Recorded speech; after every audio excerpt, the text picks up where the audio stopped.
ఓం శ్రీ సాయిరామ్. భగవాన్ దివ్యశ్రీ చరణాలకు హృదయపూర్వక నమస్కారాలు.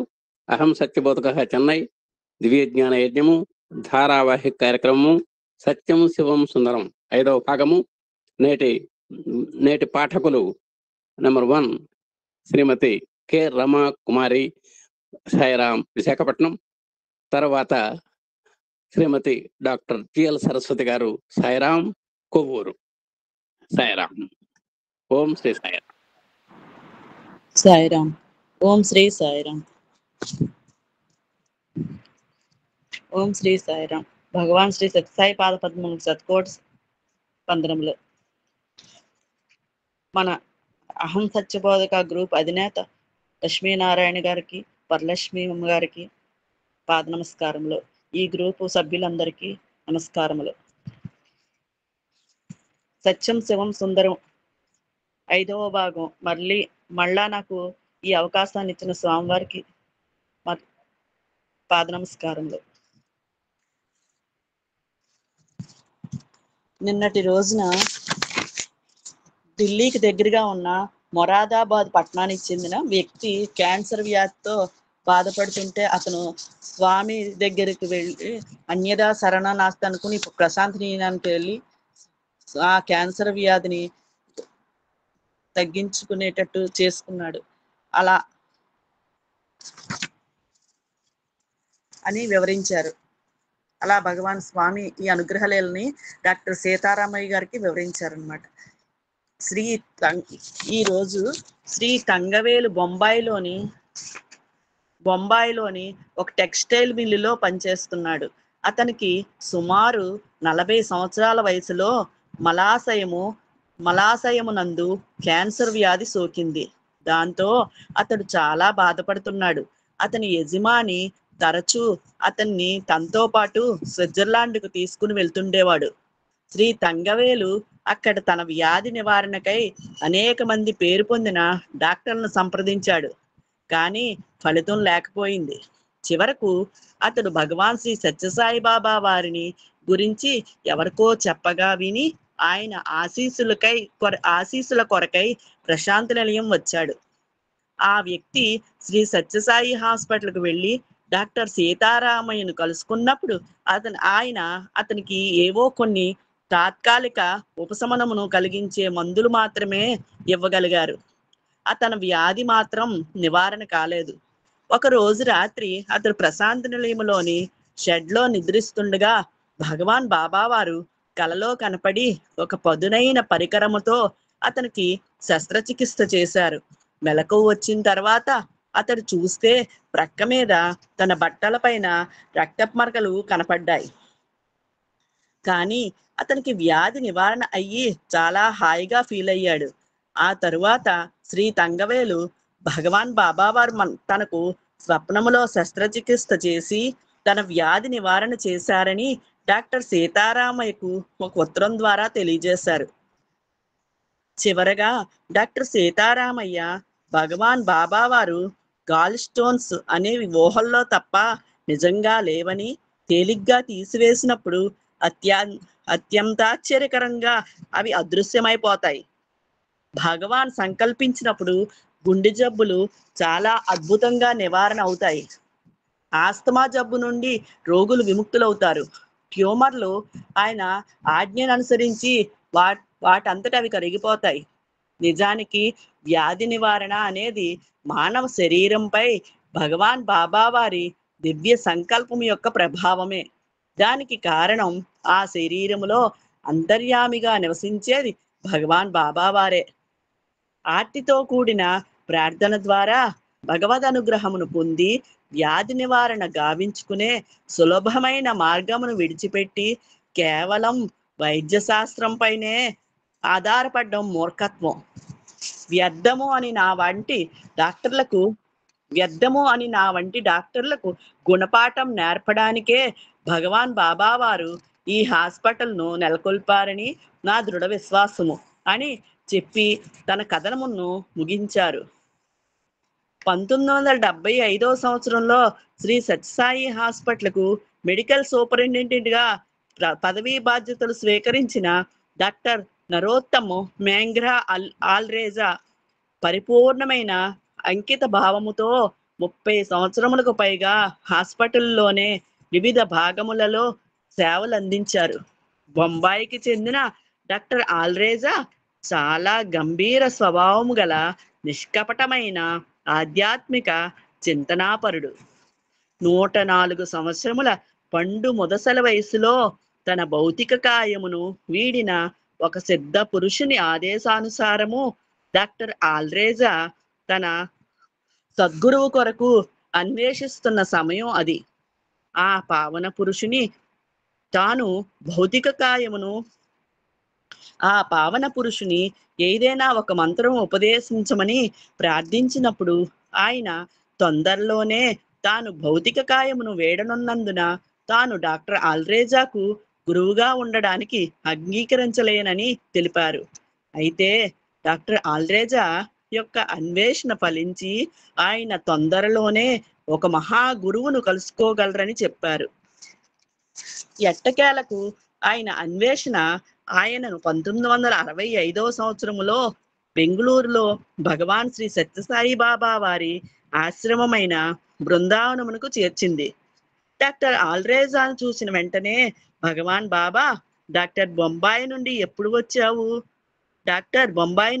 వచ్చావు అని అడిగారు. అదే వారిద్దరి మధ్య ప్రథమ సమావేశం. తాను చేసే వృత్తి, తన స్వస్థలము మొదలైన వివరాలు బాబాకు ఎట్లు తెలిసాయా అని డాక్టర్ ఆల్రేజా ఆశ్చర్యపోతుండగా భగవాన్ బాబా వారు ఆయనను ఇంటర్వ్యూకు పిలిచారు. ఆ ఇంటర్వ్యూలో బాబా ఆయన్ను నీకేం కావాలి అని అడిగారు. అందుకు సమాధానంగా డాక్టర్ ఆల్రేజా భగవంతుని అనుగ్రహం వల్ల నాకు కావలసినవన్నీ లభించాయి, నేను ఇంక కోరవలసిందేమీ లేదు అని చెప్పారు. బాబా మళ్ళీ ఆయన్ను నిజమే, కానీ నీవింకా కోరవలసిందేదైనా ఉండవచ్చు, కోరుకో, నీకేది కావలసినా ఇస్తాను అని ప్రోత్సహించారు. డాక్టర్ ఆల్రేజా కూడా మళ్ళీ బాబా ప్రాపంచికమైన వస్తువులు వేటిని కోరవద్దని నా బుద్ధి నన్ను ప్రేరేపిస్తున్నది అని సమాధానం చెప్పారు. స్వామి మరొకసారి డాక్టర్ ఆల్రేజాను, అవును నాకు తెలుసు, నీకు పరిపక్వత చెందిన బుద్ధి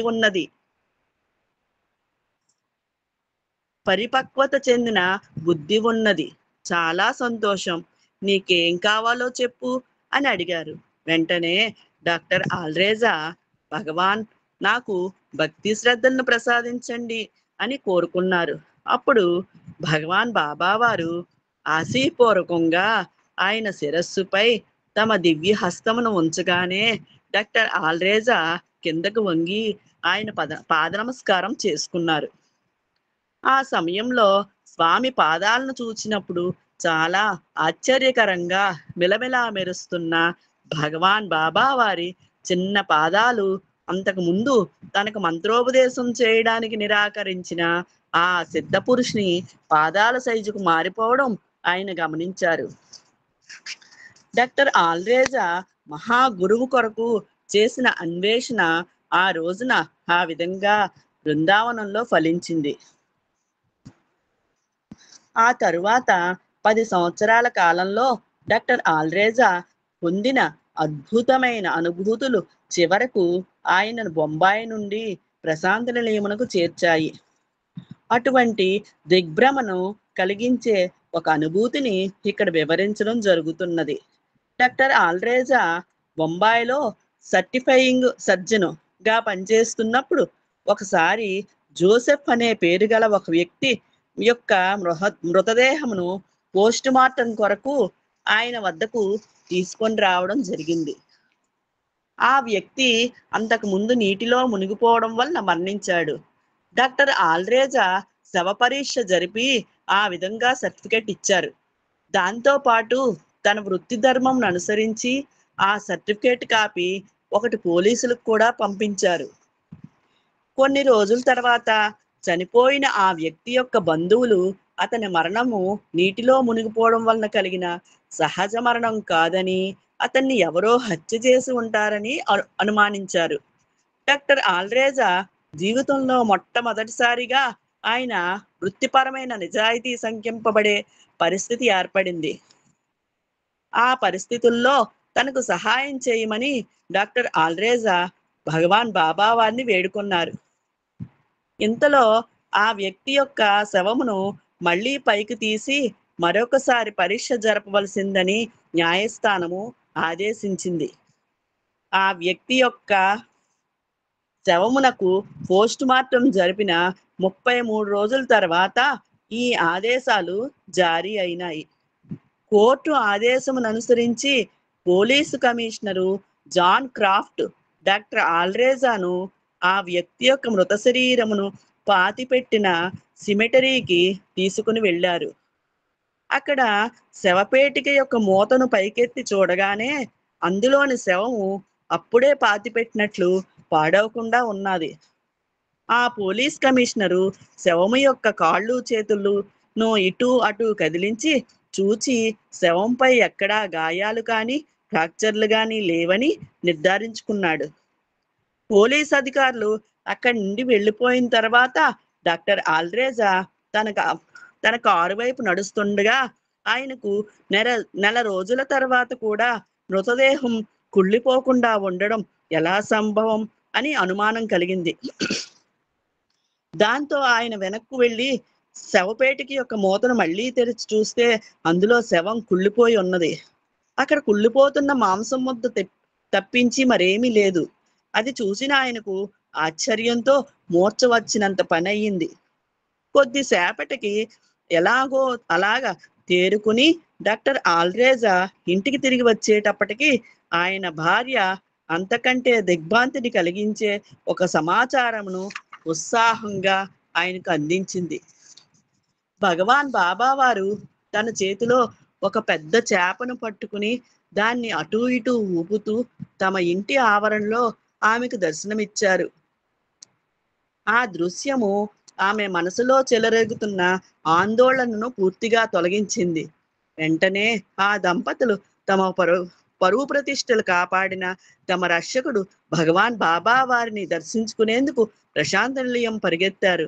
భగవాన్ దర్శనముతో ఆనందోత్సాహాలతో తన్మయులైన ఆ దంపతులను చూచి, అవును, నేనే ఆ శవమును కుళ్ళిపోకుండా తాజాగా ఉంచాను, లేకపోతే మీరెన్నో సమస్యల్లో చిక్కుకుని ఉండేవారు అని బాబా ధ్రువపరిచారు.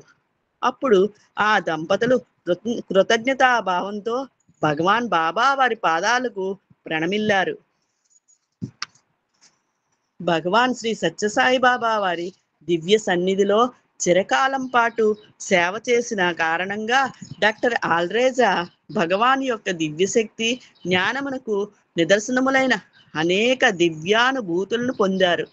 అందులో కొన్నిటిని ఇక్కడ వివరించడం జరుగుతున్నది. డాక్టర్ ఘోష్ కలకత్తా నగరంలో ఒక విద్యా సంస్థలో ప్రొఫెసర్.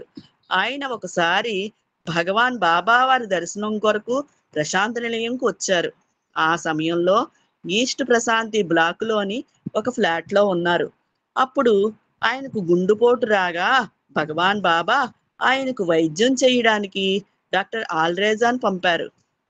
సాధారణంగా క్యాన్సరు, గుండె జబ్బుల వంటి ప్రమాదకరమైన వ్యాధులతో బాధపడే రోగుల విషయంలో భగవాన్ బాబా వారు పడుతున్న బాధ లేక నొప్పికి గల కారణమును గురించి వాళ్లకు వెంటనే చెప్పకండి.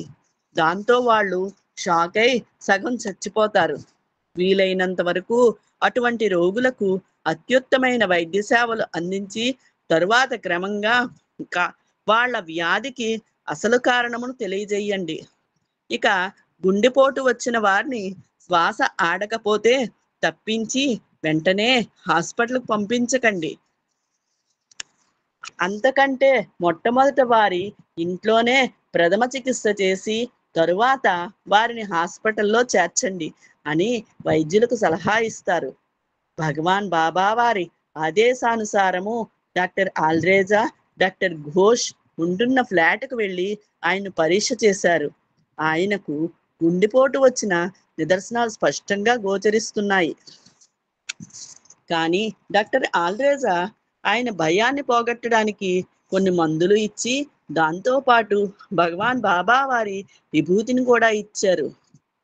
భగవాన్ ఆదేశానుసారం ఆ మరునాడు ఉదయము డాక్టర్ ఘోష్ను హాస్పిటల్లో చేర్చారు. భగవాన్ హాస్పిటల్లో చేర్చారు. హాస్పిటల్లో ఒకరోజు చికిత్స చేసినా గాని ఆయన పరిస్థితి మెరుగవలేదు. 3వ రోజు ఉదయం తన అలవాటు ప్రకారం డాక్టర్ ఆల్రేజా హాస్పిటల్కి వెళ్ళి డాక్టర్ ఘోష్ను చూడగా ఆయన ఆనందంతో వెలిగిపోతున్నారు. చాలా ఆరోగ్యంగా కనపడ్డారు. భగవాన్ బాబా వారి దివ్య సంకల్పం వలన తప్పక ఏదో జరిగిందని, లేకపోతే డాక్టర్ ఘోష్ ఆరోగ్యము విషయంలో అంత మంచి మార్పు కలిగి ఉండదని డాక్టర్ ఆల్రేజా సరిగ్గా ఊహించారు.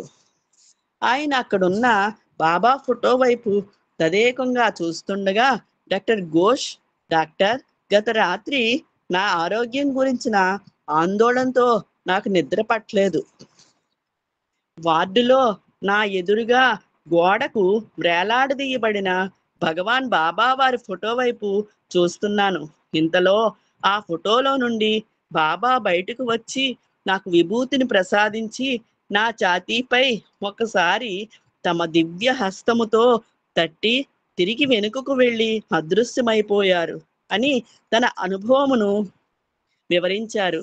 ఈ సంఘటన జరిగిన కొద్ది రోజుల్లోనే డాక్టర్ ఘోష్ పరిపూర్ణ ఆరోగ్యవంతుడై ఆనందోత్సాహములతో కలకత్తాకు తిరిగి వచ్చారు.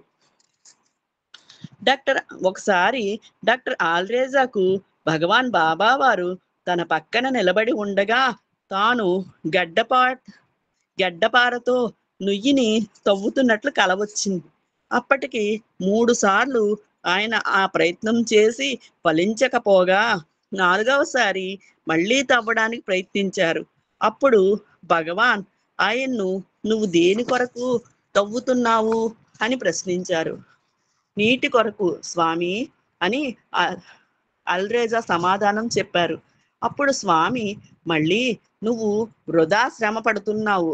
ఇప్పటికి 3 సార్లు ప్రయత్నించి విఫలమై 4వసారి మళ్ళీ ప్రయత్నం చేస్తున్నావు అని వ్యాఖ్యానించారు. అందుకు డాక్టర్ ఆల్రేజా, భగవాన్ నేను ఎందుకు విఫలమయ్యాను? దయచేసి నాకు చెప్పండి. నాలో ఏ లోపం ఉన్నది అని అడిగాడు. స్వామి సమాధానమిస్తూ నీలో తత్పరత లేదు అని చెప్పి అదృశ్యమయ్యారు. కల కరిగిపోయింది. ఆ మరునాడు ఉదయం డాక్టర్ ఆల్రేజా అలవాటు ప్రకారం హాస్పిటల్కు వెళ్ళారు. భగవాన్ బాబా వారు మధ్యాహ్నం 1:30కు తన్ను ఆయన గదిలోకి పిలిచే వరకు ఆయనకు రాత్రి వచ్చిన కల అస్సలు జ్ఞాపకమునకు రాలేదు. డాక్టర్ ఆల్రేజా తన గదిలోనికి రాగానే భగవాన్ బాబా సంభాషణను ప్రారంభిస్తూ నిన్న రాత్రి కలలో నువ్వు ఏమి చూశావు అని ప్రశ్నించారు. డాక్టర్ ఆల్రేజా తనకు వచ్చిన కలను జ్ఞాపకం చేసుకుంటుండగా భగవాన్ మళ్ళీ అవును నీలో తత్పరత లోపించింది అని వ్యాఖ్యానించారు. డాక్టర్ ఆల్రేజా స్వామి తత్పరత అనే పదమునకు అర్థమేమిటి అని అడిగారు. నువ్వే ఆలోచించి చెప్పు అని ప్రోత్సహించారు స్వామి. అప్పుడు డాక్టర్ ఆల్రేజా తత్పరత అనే పదము ఉన్న భగవద్గీతలోని 4వ అధ్యాయములో 39వ శ్లోకమును గుర్తు చేసుకుని పైకి చదివారు. ఆ శ్లోకానికి అర్థం చెప్పు అని అడిగారు స్వామి. శ్రద్ధ, విశ్వాసము మరియు ఇంద్రియ నిగ్రహము కలిగిన మానవుడు జ్ఞానమును పొందగలుగుతాడు. తద్వారా పరమశాంతిని పొందుతాడు అని నేను అర్థం చేసుకున్నాను స్వామి అని డాక్టర్ ఆల్రేజా సమాధానం చెప్పారు. అప్పుడు స్వామి మళ్ళీ అయితే తత్పరత అనే పదానికి అర్థమేమిటి అని ప్రశ్నించారు. శ్రద్ధ, దృఢ సంకల్పము మరియు సత్కర్మాచరణకు సిద్ధముగా ఉండడము అని. శ్రద్ధ, దృఢ సంకల్పము మరియు సత్కర్మాచరణకు సిద్ధముగా ఉండడం అని అర్థం చెప్పుకోవచ్చు స్వామి అని జవాబు చెప్పారు డాక్టర్ ఆల్రేజా. స్వామి ఆ శ్లోకార్థమును గురించి మరింత లోతుగా వెళ్ళి ఆ శ్లోకము చెప్పబడిన సందర్భమును బట్టి నీవు చెప్పింది సరి అయిన అర్థమే కావచ్చు, అది కాక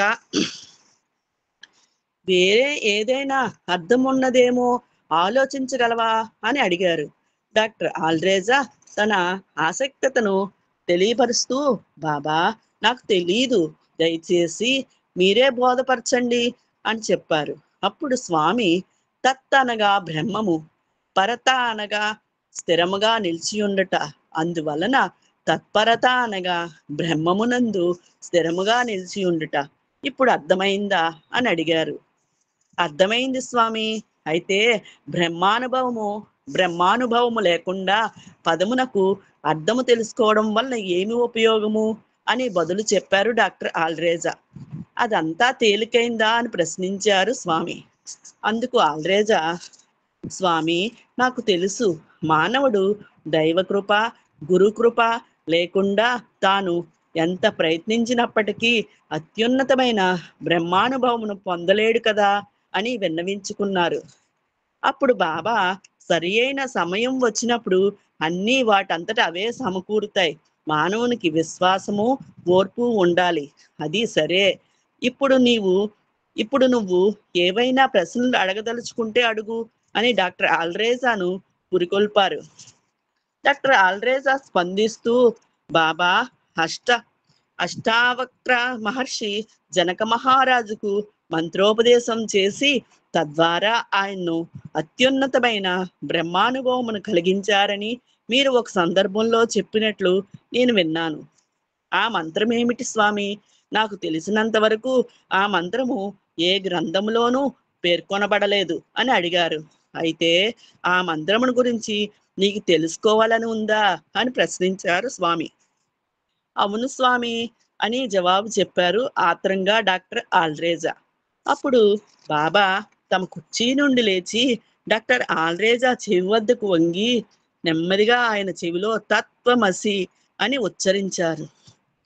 ఆ మంత్రమును విన్న డాక్టర్ ఆల్డ్రేజాకు జీవ బ్రహ్మల అభేద తత్వము గోచరించి సర్వము బాబామయంగా మారిపోయింది. ఆ దివ్యమైన జీవ బ్రహ్మైక్యానుభూతిలో ఆయన చాలా సేపు ఉండిపోయారు.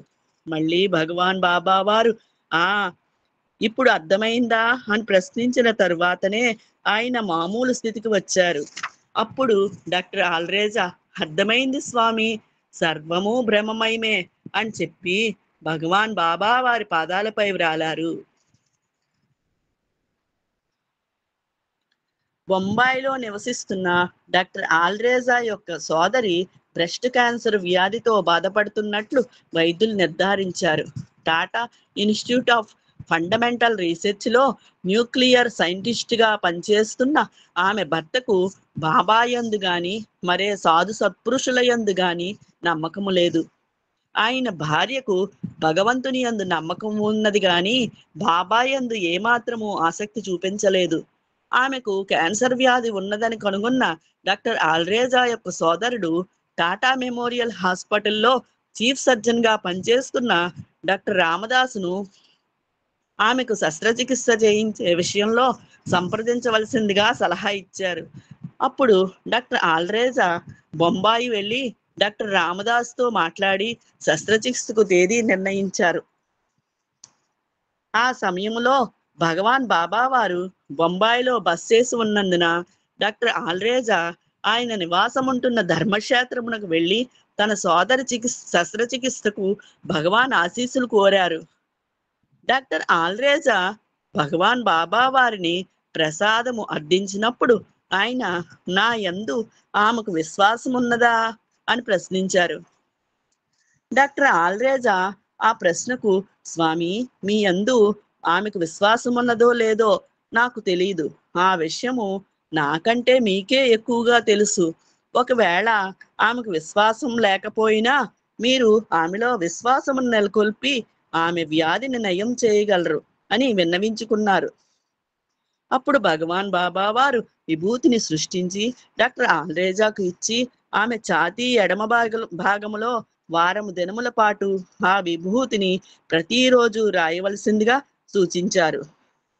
ఇక 2 రోజుల్లో ఆమెకు శస్త్రచికిత్స జరగవలసి ఉండగా 7 రోజుల పాటు విభూతిని ఛాతీపై రాయడం ఎలా సాధ్యపడుతుందని డాక్టర్ ఆల్డ్రేజా ఆశ్చర్యపోయారు.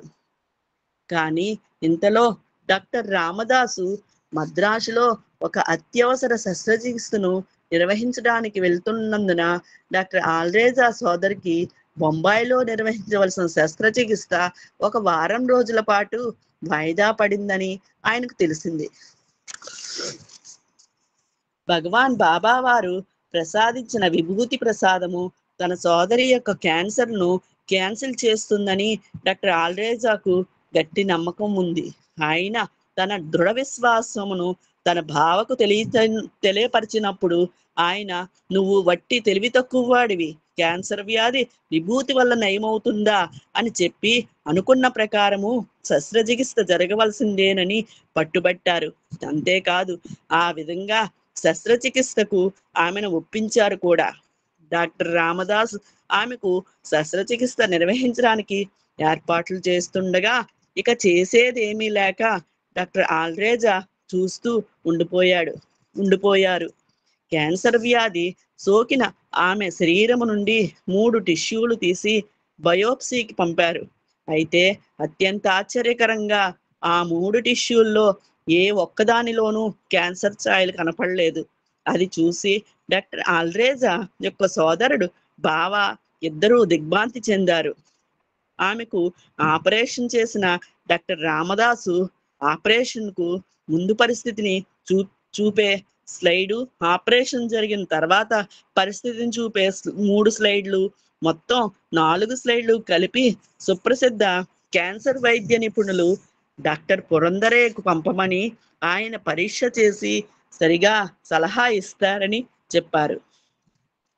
ఆ 4 స్లైడ్లను పరీక్షించిన డాక్టర్ పురందరే మొదటి స్లైడ్లో రోగికి తీవ్రమైన క్యాన్సర్ లక్షణాలు కనపడుతున్నాయని, మిగిలిన 3 స్లైడ్లలో అసలు క్యాన్సర్ యొక్క ఛాయలేవి కనపడడం లేదని ధృవపరిచారు.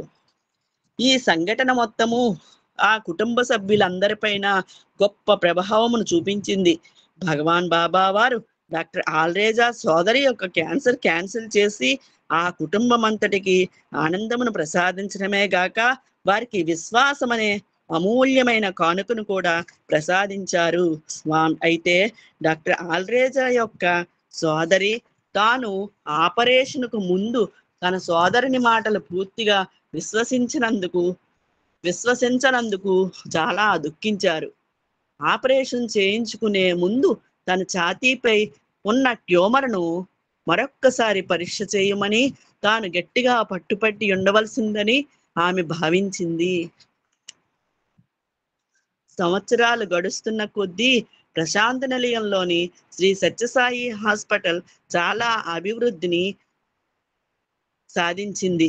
సేవకు అంకితమైన అనేక మంది డాక్టర్లు, వైద్యేతర సిబ్బంది భగవాన్ బాబా వారి మానవ సేవా కార్యక్రమంలో పాలు పంచుకుని తద్వారా తమ అంతరాత్మలను పరిశుద్ధం చేసుకునే లక్ష్యముతో ఈ హాస్పిటల్లో చేరారు. సంవత్సరానికి, ముఖ్యంగా 1979వ సంవత్సరం తర్వాత ఈ హాస్పిటల్లో అనేక సౌకర్యములు, పరికరములు, వైద్య విభాగములు ఏర్పాటు చేయబడినాయి. 1984వ సంవత్సరం ఫిబ్రవరి నెల 29వ తేదీన మహాశివరాత్రి పర్వదినం నాడు ప్రస్తుత హాస్పిటల్ భవనమునకు దక్షిణంగా ఉన్న సువిశాలమైన ఖాళీ స్థలంలో నిర్మింపబడిన నూతన భవనమునకు ప్రారంభోత్సవం జరిగింది. ఆ రోజు నుండి శ్రీ సత్యసాయి హాస్పిటల్లో సాధారణ శస్త్రచికిత్స విభాగము కూడా ప్రారంభింపబడినది.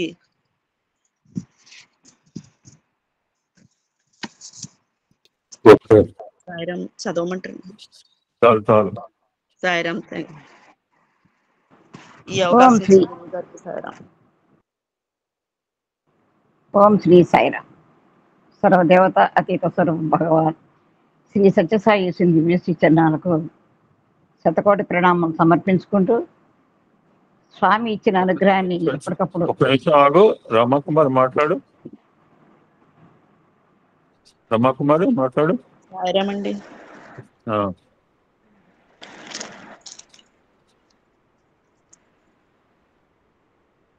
జనరల్ గా మాట కంక్లూడ్ చేయమ్మా. ఈ అవకాశం ఇచ్చారు మీకు ఆ స్వామివారికి ధన్యవాదములండి. తర్వాత ఈ విభూతి మీరు ఇచ్చిన విభూతి కూడా చాలా మందికి క్యాన్సర్ పేషెంట్లు పంపించారు కదా, వాళ్ళకి కూడా తగ్గిందంట. చాలా గ్రేట్ అమ్మా. బాగుందంటున్నారు. నాకు నవ్వు వస్తుంది. ఇప్పుడు నాకు కొంచెం ఈ లెఫ్ట్ సైడ్ రిప్స్ కొంచెం నొప్పిగా ఉన్నాయి. నేను సాయంత్రం ఎవరు చెప్పలేదు, ఇంట్లో పొద్దున్న చెప్తున్నా. ఈ ఆరాధ్య విభూతి అడిగింది. అవును. ఆడియో పెడితే నవ్వుతారు మీరు. చిన్నపిల్ల ఎట్లా ఆడియోలో మాట్లాడిందంటే నాకు నవ్వు వచ్చింది. అమ్మాయి ఏమందంటే, మా తాతగారికి విభూతి చదివావా ఆడియో? Very good. చూసాను, విన్నానండి. ఇందాక మా ఇంట్లో వినిపించిన ఆడియో. అవునవును. You are great. నువ్వే కాకుండా నీ చుట్టుపక్కల వాళ్ళు కూడా పంపించినావు, నాకు తెలుసు. ఇచ్చాను. ఆరాధ్య పంపిస్తా అమ్మా. రాజన్న వచ్చాడు. ఓకే తాతయ్య గారు. పద్మభయ్యన ఓరిగంట కళ్యాణి కూడా ఒకటి పెండింగ్ ఉంది, పంపిస్తా అని చెప్పు నువ్వు దయచేసి. Sairam, thank you sir.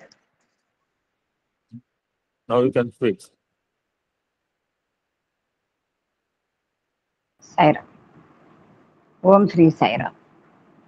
సర్వదేవతాతీత స్వరూప భగవ శ్రీ సత్యసాయి దివ్య శ్రీ చరణాలకు శతకోటి ప్రణామాలు సమర్పించుకుంటూ మరొకసారి సత్యం శివం సుందరం 5వ భాగం చదివే అవకాశాన్ని కల్పించినటువంటి ఆత్మీయ సోదరు శ్రీ పూజ్యులు మల్లె లక్ష్మీనారాయణ గారి దంపతులకి హృదయపూర్వక నమస్సమాంజలి తెలియచేసుకుంటూ సాయి సోదర సోదరి మండలందరికీ హృదయపూర్వక సాయిరామ్. ఇప్పుడు మన రమాకుమారి చాలా చక్కగా చదివి వినిపించింది.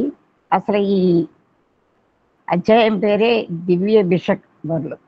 వైద్యులకే వైద్యులు, గురువులకే గురువు, జగద్గురువు మన స్వామి. క్యాన్సర్ స్వామి ఇప్పుడు ప్రత్యక్షంగా చేసి చూపించారు. ఇప్పుడు పరోక్షంగా చాలా పవర్ఫుల్గా మన ఆత్మీయ సోదరులు పంపిస్తున్న ఆ విభూది ప్యాకెట్లు చాలా మందికి చేరుతున్నాయండి. ఒక క్యాన్సరే కాదు, ఎన్నో అనారోగ్యాలు నయమవుతున్నాయి. మరి ఇందులోనే ఉన్నారు మనకి చక్కగా క్యాన్సర్ తగ్గిపోయి చక్కగా పాల్గొంటూ, పాటలు పాడుతూ, మాటలు మాట్లాడుతూ, బాల వికాస్ గురువును తీర్చిదిద్దుతూ ఎంతో అద్భుతంగా ఆరోగ్యంగా ఉన్నారు. అంత పవర్ఫుల్ స్వామి స్వయంగా చేతితో ఇచ్చేదంత పవర్ఫుల్ పరోక్షంగా ఇస్తున్నటువంటి విభూది కూడా అది మన సోదరుడు శ్రమ అనుకోకుండా ఎంతోమందికి పంపుతున్నారండి. శ్రీ లక్ష్మీనారాయణ గారికి ఈ విషయంలో మనం అందరము కూడా చాలా రుణపడి ఉంటాం. అడిగిన వారికి కాదనకుండా పంపిస్తున్నారు. ఈ 2 మాటలు నాకు మాట్లాడాలనిపించి మాట్లాడుతున్నాను. ఎంతోమందికి క్యాన్సర్ నయమవుతోంది, చాలా అద్భుతమైన విషయం. అంతేకాదు మిగిలిన రోగాలు కూడా నయమవుతున్నాయి. తర్వాత అంశము ఇక్కడ ఇప్పుడు మనం వెళుతున్న జనరల్ హాస్పిటల్ గురించి చెప్తున్నారు. అంత క్రితం పాత హాస్పిటల్ గురించి తను చాలా చక్కగా చదివింది. ఇప్పుడు ప్రస్తుతం 84లో కట్టిన ఈ హాస్పిటల్, దాంట్లో జరుగుతున్న ఈ ఆపరేషన్స్ అది కూడా ప్రారంభించడం జరిగిందని తను చదివింది. ప్రశాంతి నిలయం క్యాంపస్లో బాలుర హాస్టల్కు నేను వార్డెన్గా పనిచేస్తున్న సమయంలో శ్రీ సత్యసాయి హాస్పిటల్లో భగవాన్ బాబా వారు చనిపోయిన ఒక వ్యక్తిని పునరుజ్జీవితం చేసిన ఒక అత్యద్భుత సంఘటనను నేను ప్రత్యక్షంగా చూడడం జరిగింది అని చెప్తున్నారండి ఆల్రెడ్డి గారు. 1985వ సంవత్సరం అక్టోబర్ నెలలో ఒకరోజు తెల్లవారుజామున నారాయణ శర్మ అనే ఒక రీసెర్చ్ స్కాలర్ తీవ్రమైన ఆస్మా వ్యాధితో శ్రీ సత్యసాయి హాస్పిటల్లో చేర్చబడ్డారు. ఇంచుమించుగా చనిపోవడానికి సిద్ధంగా ఉన్న ఆ రోగిని చూచి హాస్పిటల్ మెడికల్ సూపరింటెండెంట్ డాక్టర్ చారి చాలా గాబరా పడిపోయారు. ఎనస్థెటిస్ట్ ఆ రోగికి ఆక్సిజన్ పెట్టి, అంటే ఎనస్థెటిస్ట్ మొత్తం మంది ఇచ్చే డాక్టర్ అనమాట, ఆక్సిజన్ పెట్టి అతన్ని ప్రమాద పరిస్థితి నుండి తప్పించడానికి ప్రయత్నిస్తున్న సమయంలో డాక్టర్ శాంత, ఆవిడ శాంతను మనంతా చూసామండి, చాలా పొడుగ్గా ఉంటారు, నగర సంకీర్తనలో ఆవిడ ప్రజలు చేస్తూ ఉంటారు. శాంత ఆ వైపు వచ్చి పరీక్ష చేసి రోగికి గుండె కొట్టుకోవడం లేదని, శరీరం కూడా నీలం రంగుకు మారిందని గమనించారు. దాంతో డాక్టర్ చారి ఆ రోగి చనిపోయినట్లు నిర్ధారించుకొని ఆ విషయం భగవాన్ బాబా వారికి తెలియచేయడానికి మందిరానికి వెళ్ళారు. అలా వెళ్ళిన డాక్టర్ చారి భగవాన్ బాబా వారు పంపిన 2 విభూది ప్యాకెట్లు పట్టుకుని హాస్పిటల్కు తిరిగి వచ్చారు. భగవాన్ బాబా ఆదేశానుసారం ఆ ప్యాకెట్లలోని విభూదిని రోగి గుండెల మీద రాస్తూ వెనక వైపున వీపుకు ఆనించి వేడి నీళ్ళ సంచి పెట్టారు. పూర్వం వేడి నీళ్ళ బ్యాగ్లో ఉండేది కాపడం. ఇంతలో నేను హాస్పిటల్కి వెళ్ళి జరిగిన విషయం తెలుసుకొని ఆతృతతో మందిరంలో భగవాన్ బాబా వారి వద్దకు పరిగెత్తాను. అప్పుడు భగవాన్ బాబా కంగారు పడవలసిన పని లేదు, ఆ కుర్రవాడు కోలుకుంటాడు అని నాతో చెప్పి వేడి కాఫీ ఉన్న ఒక ఫ్లాస్క్ను నా చేతికి ఇచ్చారు. కొద్దిగా అందులోని కాఫీ ఆ కుర్రవాడి చేత తాగించు అని చెప్పారు. వెంటనే నేను హాస్పిటల్కి వెళ్ళి కాఫీ ఫ్లాస్క్ను డాక్టర్ శాంతకు అందించాను. ఆమె చాలా యాంత్రికంగా నా చేతిలోని ఫ్లాస్క్ను తీసుకుంది. ఎందుకంటే చనిపోయాడు కదా, మనసులో ఆవిడకి ఉందన్నమాట. ఆమె మనసులో చనిపోయిన కుర్రవాడు కాఫీ ఎలా తాగుతాడు అనే సందేహం పీడిస్తుంది. అయితే ఆమె తన సందేహము బయటకు వ్యక్తం చేయలేదు. తర్వాత ఈ విషయాన్ని నాతో చెప్పింది. మేమందరము ఆ కుర్రవాని శరీరం వైపు నిస్సహాయంగా చూస్తూ మనసులోనే భగవాన్ బాబా వారిని ప్రార్థించుకుంటుండగా అతడి కాలి బొటన వేలు కొద్దిగా కదిలింది. ఎంత ఆశ్చర్యం అండి స్వామి! అది చూసి మా గుండెలు లయ తప్పాయి. వెంటనే డాక్టర్ శాంత ఆక్సిజన్ మాస్క్ తీసివేసి అతని చెవిలో, స్వామి మీకు కాఫీ పంపించారు తీసుకో అని నెమ్మదిగా చెప్పారు. తర్వాత ఆమె కొంచెంగా స్పూన్తో ఆ కుర్రవానికి స్వామి పంపిన కాఫీ నోటికి అందిస్తుండగా అతడు త్రాగాడు. తర్వాత డాక్టర్ శాంత అతని బ్లడ్ ప్రెషర్ కొలవడానికి బీపీ చూడడానికి చేతికి పట్టీని కడుతుండగా స్వామి అక్కడికి వచ్చారు. స్వామి ఆమె వైపు చూసి చిరునవ్వు నవ్వుతో, అతడు చనిపోలేదా?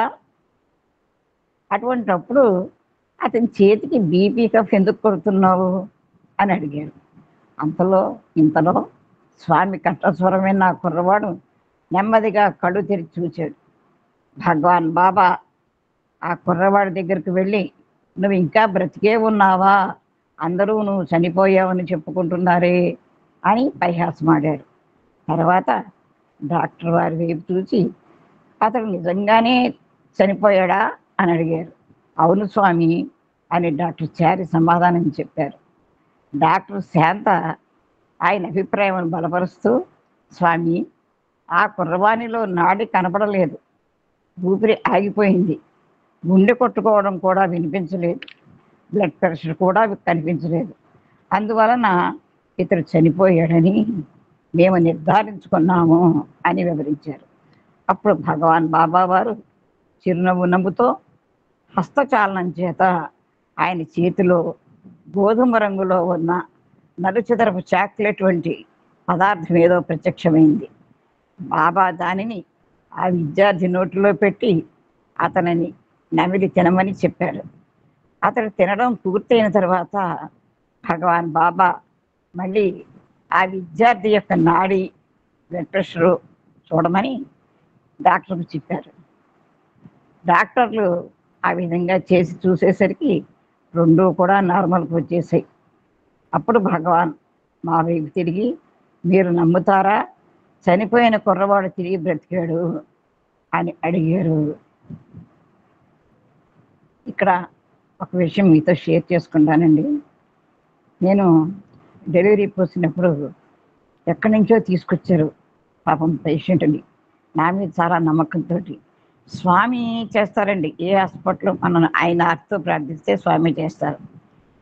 రాత్రి అంతా చాలా కష్టపడింది ఆవిడ. తెల్లవారి డెలివరీ అయింది. పాప చనిపోయింది, పూర్తిగా చనిపోయింది. ఇప్పుడు చెప్తున్నారే ఈ నాడు లేదు, ఏమీ లేదు, శ్వాస లేదు, హార్ట్ బీట్ లేదు, చనిపోయింది. వాళ్ళంతా మరి బయట బాగా ఆతృతతో వెయిట్ చేస్తున్నారు. లేక వచ్చింది గర్భిణి, ఆ పాప చనిపోయిందని చెప్పడానికి ఎలా వెళ్ళి చెప్పాలి నేను? అంతవరకు ఇందాక డాక్టర్ లేజా గారు జరిగినట్టుగా అంతవరకు చేసిన ప్రాక్టీస్ అంతా కూడా ఒక్క చిన్న మచ్చకు వచ్చిందంటే మనం ఇంకా అదంతా బాగా వైరల్ అయిపోతుంది. స్వామి ఏమిటి ఇంత విచిత్రం జరిగింది, నేను ఎలా బయటకు వెళ్ళి చెప్పాలి స్వామి అని అనుకుని ఆ పాపకి స్వామిని ప్రార్థించుకుని మనసులో ఆ పాపకి విభూతి పెట్టి నోటితోటి, అప్పుడు ఆ రోజుల్లో ఈ ఆక్సిజన్ ఇవి లేవండి, మన ఈ మాస్కులు, ఆక్సిజన్ మాస్కులు ఇవేమి లేవు అప్పుడు మేము చేసే రోజుల్లో. ఆ పాప నోటి మీద ఒక చిన్న గాజు గుడ్డ పెట్టి నా నోటితోటి ఆ పాప నోటిలో అప్పుడు ఆ విధంగా బ్రీత్ ఇచ్చేవాళ్ళం అనమాట. అలాగా ఒక 30 సెకండ్స్ నేను బ్రీత్ ఆ పాప నోట్లో ఊదడం, మళ్ళీ నేను బ్రీత్ తీసుకోవడం, బ్రీడింగ్ తీసుకోవడం, మళ్ళీ ఊదడం, అలా స్వామి స్వామి స్వామి లోపలంతా నామస్మరణ జరుగుతూనే ఉంది. నమ్మండి, ఇందాక ఏ విధంగా అయితే చనిపోయిన పిల్లవాడు కాలు కదిలిందో ఆ పాప ఒక్కసారిగా గుండె కొట్టుకోవడం మొదలుపెట్టింది. అంటే ఆర్తితో ఆ పాప బతికిందండి. ఎంత అద్భుతం అంటే అంత అద్భుతం. నిజంగా ఆర్తితో ప్రార్థిస్తే భగవానుడు ఆ విధంగా చేస్తారు. ఈ సంఘటన నాకు అది గుర్తుకొచ్చింది, క్షమించాలి సాయిగా. మేము అవును స్వామి అని చెప్పి అంగీకరించాం. తర్వాత ఆయన డాక్టర్ వైపు తిరిగి ఇదే ప్రశ్న వారిని అడిగారు. వాళ్ళందరూ కూడా ముక్త కంఠంతో అవును స్వామి అని అంగీకరించారు. వాళ్ళల్లో ఒకరు, బాబా మీరు సాక్షాత్తు దేవుడే, మీరు ఏమైనా చేయగలరు, ఆయన ఏమైనా చేయగలరండి, నిజంగా దేవుడే, ఇవి అని విన్నవించుకున్నారు. అప్పుడు భగవాన్ బాబా మీకు ఆ విశ్వాసం ఉందా అని అడిగారు. మేమందరం కలిసి ఉన్నది స్వామి అని సమాధానం చెప్పాం. స్వామి మళ్ళీ ఇతడు చనిపోయిన మాట నిజమే, అయితే నేను తిరిగి అతనిని బ్రతికించాను అని చాలా యథాలాపంగా ఏమీ తగినట్టుగా క్యాజువల్గా వెల్లడించారు స్వామి. ఈ లోపుగా బయట చాలామంది విద్యార్థులు చర్మ ఆరోగ్య పరిస్థితి ఎలా ఉందోనని చాలా ఆందోళనతో ఎదురు చూస్తున్నారు. అప్పుడు బాబా నన్ను పిలిచి వారికి నేను ఇక్కడ ఏమి చూశానో అంతా వివరంగా చెప్పమని ఆదేశించారు. తన తోటి విద్యార్థి ప్రాణాపాయ స్థితి నుండి భగవాన్ అనుగ్రహం వల్ల బయటపడి కోలుకుంటున్నాడని తెలుసుకున్న ఆ విద్యార్థులంతా సంతోషంగా హాస్టల్కి తిరిగి వెళ్ళిపోయారు. తర్వాత భగవాన్ బాబా ఆ విద్యార్థికి హైడ్రోకార్టిక్ డ్రిప్ పెట్టమని, అంటే ఒక సెలైన్లో కార్టిసోన్ అని మందు పెడతారు, డ్రిప్ పెట్టమని చెప్పి మందిరానికి తిరిగి వచ్చేసారు. అంటే వైద్యుడు ఏం చేయాలో కూడా స్వామి చెప్తారనమాట. వైద్యుడికే వైద్యుడు కదా. కొంతసేపు అయిన తర్వాత భగవాన్ బాబా వారు ఏవో మాత్రలతో నిండి ఉన్న 3 సీసాలను సృష్టించి రోగికి వేళ ప్రకారం సరి అయిన మోతాదులో ఇవ్వమని హాస్పిటల్కి పంపించారు. ఆ రోజు సాయంకాలానికి ఆ విద్యార్థి పూర్తిగా కోరుకున్నాడు. అందువలన బాబా వారి ఆదేశానుసారం అతనిని హాస్పిటల్ నుండి డిశ్చార్జ్ చేశారు. భగవాన్ శ్రీ సత్యసాయి బాబా వారు 1976వ సంవత్సరంలో బెంగుళూరులో బృందావనంలోని ఆశ్రమానికి 3 కిలోమీటర్ల దూరంలో వైట్ ఫీల్డ్లో 2వ హాస్పిటల్ నెలకొల్పారు. స్వాతంత్ర సమరయోధుడు నేతాజీ సుభాష్ చంద్రబోస్ యొక్క సహచరుడైన శ్రీ ఎన్జి గణపులే, పేరు ఎన్జి గణపులే 30 సంవత్సరాల పాటు జర్మనీ దేశంలో నివసించిన తర్వాత 1969వ సంవత్సరంలో భారతదేశంలో తిరిగి వచ్చి వైట్ ఫీల్డ్లో స్థిర నివాసం ఏర్పాటు చేసుకున్నారు. ఆయనలోని దేశభక్తి పేద గ్రామీణ ప్రజలకు వైద్య సేవలు అందించేందుకు గాను ఒక చిన్న క్లినిక్ ప్రారంభించేటట్లు పురిగొల్పింది. ఫలితంగా ఆయన తన వలె సేవాభావం కలిగిన కొందరు వైద్యులను చేరదీసి వారి సహాయంతో వైట్ ఫీల్డ్లో హెల్త్ అండ్ ఎడ్యుకేషన్ సొసైటీ అని పేరుతో ఒక చిన్న వైద్య సహాయ కేంద్రం నెలకొల్పాడు. 10 ఎకరాల సువిశాలమైన స్థలంలో 10x10 పొదలతో నిర్మించబడిన ఒక చిన్న షెడ్డులో చుట్టుపక్కల గ్రామాల్లోని ప్రజలకు ఉచితంగా వైద్య సహాయం మరియు మందులు అందించడానికి ఒక చిన్న క్లినిక్ ప్రారంభించబడింది వైట్ ఫీల్డ్లో. ఆయన 1970వ సంవత్సరంలో శ్రీ గణపులే, ఈయన డాక్టర్ కాదండి, అంటే ఈ నెలకొల్పి డాక్టర్ చేత సేవలు చేస్తున్నారు అనమాట. శ్రీ గణపులే ఆ స్థలమును అందులో నడుపుతున్న క్లినిక్తో సహా గ్రామీణ ప్రజలకు ఉచిత వైద్య సహాయం అందించే ఉన్నతాశయమును వ్యాప్తి గావించే ఉద్దేశంతో Shri Sathya Sai health and education ట్రస్ట్కు ఉచితముగా ఇచ్చివేయడానికి సంకల్పించారు. వైట్ ఫీల్డ్లోని ఆ సువిశాల స్థలంలో నిర్మింపబడిన శ్రీ సత్యసాయి హాస్పిటల్కు తేదీ 28/8/1976న వినాయక చవితి పర్వదినాన ప్రారంభోత్సవం చేస్తూ భగవాన్ శ్రీ సత్యసాయి బాబా వారు ఆరోగ్య పరిరక్షణ గురించి తమ దివ్య సంకల్పమును ఈ విధంగా వెల్లడించారు. చూడండి, ఇక్కడ వినాయక చవితి రోజుని ప్రారంభించారు. మనం చవితి అంటే ఏదో పనికిరా చెయ్యకూడదు చవితి నాడని మనం అనుకుంటాం. భగవాన్ బాబా వారి సంకల్పం, ఆయన తిథులతో పని లేదు, ముహూర్తాలతో పని లేదు. ఆయన ఎప్పుడు సంకల్పించుకుంటే అప్పుడు చేస్తారు స్వామి. మానవుడు శారీరక మానసిక వ్యాధులనే 2 రకాల అనారోగ్యాలతో బాధపడతారు. ఇక్కడ గమనించవలసిన ఒక ముఖ్యమైన విషయం ఏమిటంటే, ఈ 2 రకాల వ్యాధులు కూడా సద్గుణములను అలవరుచుకోవడం ద్వారా నివారించబడతాయి. ఈ శారీరకంగా వచ్చే జబ్బులు కానీ మానసికంగా జబ్బు వస్తేనే శారీరకంగా జబ్బు ఎక్కువైపోతుంది. మనకు అవి మందుల ద్వారా రావు, మనలో మంచి గుణాలు పెంపొందించుకుంటేనే ఇవి నివారింపబడతాయి అని చెప్తున్నారు స్వామి. శారీరక మానసిక ఆరోగ్యము 2 ఒకదానిపై ఒకటి ఆధారపడి ఉంటాయి. మానసిక ఆరోగ్యమునకు శారీరక ఆరోగ్యం అత్యవసరము. అలాగే మనసు ఆరోగ్యంగా ఉంటే శరీరం కూడా ఆరోగ్యంగా ఉంటుంది. శరీరము మనస్సు పరస్పర సంబంధం కలవి, అంతే కదా. మనసు బాగుంటేనే కదా ఏ పనైనా చేయగలం. మనస్సు ప్రశాంతంగా ఉంటేనే కదా శరీరం సహకరిస్తుంది. అలా శరీరంలో అవయవాలు సరిగ్గా ఉంటేనే మన మనసు ఉల్లాసంగా ఉంటుందని ఒకదానికొకటి సంబంధం తెలియజేస్తున్నారు. ఆరోగ్యవంతమైన శరీరమే ఆరోగ్యవంతమైన మనస్సును ఉత్తమమైన స్థానం, మనసుకు ఉత్తమమైన స్థానము. లౌకిక ఆధ్యాత్మిక జీవితంలో 2 త్రాసులోని 2 పళ్ళెముల వంటివి. ఆధ్యాత్మిక మార్గంలో కనీసం ఒక స్థాయికి చేరుకునే వరకైనా రెండింటికి సమానమైన ప్రాధాన్యత ఇవ్వవలసి ఉంటుంది. లౌకికాన్ని వదిలిపెట్టేస్తాను, ఆధ్యాత్మికంగా వెళ్ళిపోతానంటే మనం వెళ్ళలేము. లౌకికం చేస్తూ రెండింటికి తేడా లేదు ఎన్నోసార్లు చెప్పారు. కానీ మన సోదరులు కూడా ఎన్నోసార్లు తెలియజేశారు. లౌకికానికి ఆధ్యాత్మికానికి తేడా లేదండి. మనం ఆధ్యాత్మిక మార్గంలో ఒక్కొక్క మెట్టు ప్రవేశించే వరకు లౌకికంగా కూడా మనం ప్రయాణం చేస్తూనే ఉండాలి. మానవుడి జీవితంలో ఆధ్యాత్మిక దృష్టిని అలవరుచుకోవడం వలన ఉదార బుద్ధి, కష్ట సమయాల్లో మనస్థైర్యము కలిగి ఉండడం, తన శక్తి మేరకు పరోపకారము మరియు సమాజ సేవ చేయాలనే ఉత్సాహము మొదలైన సద్గుణములు అలవడతాయి. ఈ సద్గుణములు శరీరము మనస్సు రెండింటికి బలమును చేకూరుస్తాయి. కాబట్టి సద్గుణాలు మనం పెంపొందించుకోవాలి, సేవ చేయాలనే భావం మనకు రావాలి.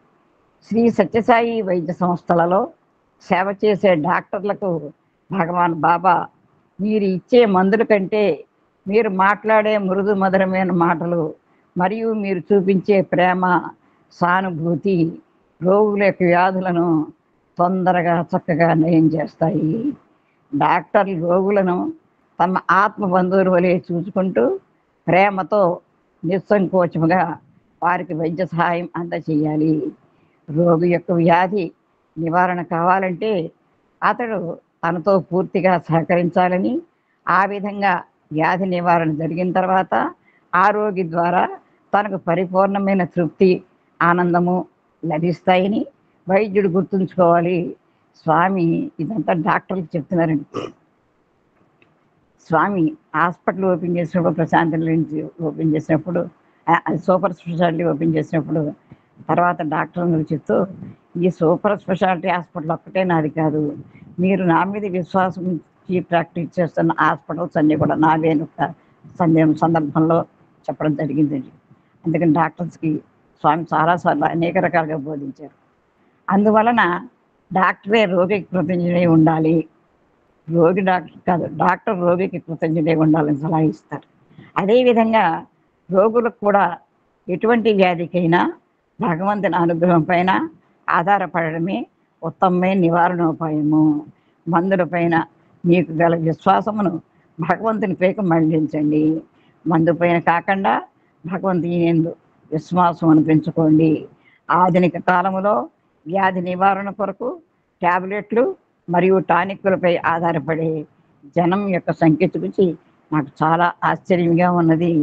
అంతకంటే ప్రార్థన, ఆధ్యాత్మిక సాధన మరియు ధ్యానము పైన ఎక్కువ ఆధారపడండి. అవే మీకు కావలసిన విటమిన్లు. ఇవన్నీ వదిలేసి లక్షల లక్షల హాస్పిటల్కి వస్తున్నాము. స్వామి మనకి ఎలా ఉండాలో చక్కగా తెలియపరుస్తున్నారు. కాబట్టి నిత్యము జపము ధ్యానము, అందుకే స్వామి మనకి ఇవన్నీ చేసుకోమని అందించారు. ఇవే మనకి విటమిన్స్ అని చెప్తున్నారు. అవే మీకు ఆరోగ్యం కలిగజేసే సాధనాలు. భగవంతుని అనుగ్రహం లేకుండా మందులు భగవంతుని అనుగ్రహం లేకుండా మందులు వైద్యుల యొక్క ఉపయోగం ఏమిటి? భగవన్నామమును మించిన ట్యాబ్లెట్ లేదు అని భగవాన్ బాబా వారు సలహా ఇస్తున్నారు. వైట్ ఫీల్డ్లోని శ్రీ సత్యసాయి హాస్పిటల్ నిర్మాణము మరియు నిర్వహణలో డాక్టర్ రాజేశ్వర్ని భగవాన్ బాబా వారు తమ ఉపకరణముగా ఎంచుకున్నారు. తన ప్రత్యేక విభాగము ఆబ్స్టెక్స్ అండ్ గైనకాలజీ, అంటే గైనకాలజీ మీకు అందరికీ తెలుసు కదా, డెలివరీ చేయడం, స్త్రీల ప్రసూతి వైద్యం. అత్యున్నతమైన విద్యార్హతలు గల డాక్టర్ రాజేశ్వరి వృత్తిపరంగా చాలా అంకిత భావంతో పనిచేసే వైద్యురాలు. రోజులో సుమారు 12 గంటలకు పైగా ఆమె తన వైద్య వృత్తికి అంకితమై ఉంటారు. ఆమెకు భగవంతుని యందు భక్తి విశ్వాసముల కన్నా సాధు సన్యాసులంటే అంత గౌరవభావం లేదు. 1972వ సంవత్సరంలో బృందావనంలో ఆమె మొట్టమొదటిసారి భగవాన్ శ్రీ సత్యసాయి బాబా వారి దర్శనం చేసుకున్నారు. నిజానికి ఆమె ఆ సమయంలో బృందావనంలోని శ్రీ సత్యసాయి కాలేజీలో చదువుతున్న తన కుమారుని చూడడానికి వచ్చింది. అప్పుడు ఆశ్రమంలో భగవాన్ బాబా వారు ఉండడం వల్ల ఆయన దర్శనం చేసుకుంది. ఆ ప్రథమ దర్శనంలో ఆమెకు భవిష్యత్తులో తన జీవితంలో కలగబోయే మార్పులను గురించి కానీ, లేదా భగవంతుని అవతార కార్యక్రమంలో తాను నిర్వహించబోయే పాత్రను గురించి కానీ కొద్దిగా ఊహామాత్రంగానైనా తెలియలేదు. ఆ తర్వాత తన కుమారుని చూడడానికి ఆమె అనేక సార్లు బృందావనం వచ్చి పెడుతున్న సమయంలో స్వామి ఒకసారి తాను నెలకొల్పిన వైట్ ఫీల్డ్లోని సత్యసాయి హాస్పిటల్లో పనిచేయమని ఆమె కోరినప్పుడు కూడా ఆమె చాలా మర్యాదగా ఆ ఆహ్వానమును తిరస్కరించారు. చేయని 49 సంవత్సరాల వయసులో ఉన్న డాక్టర్ రాజేశ్వరి వృత్తిరీత్యా మరియు ఉద్యోగరీత్యా అత్యున్నత పదవులు అధిరోహించే సమయం అది. చాలా చిన్న వయసు కదా.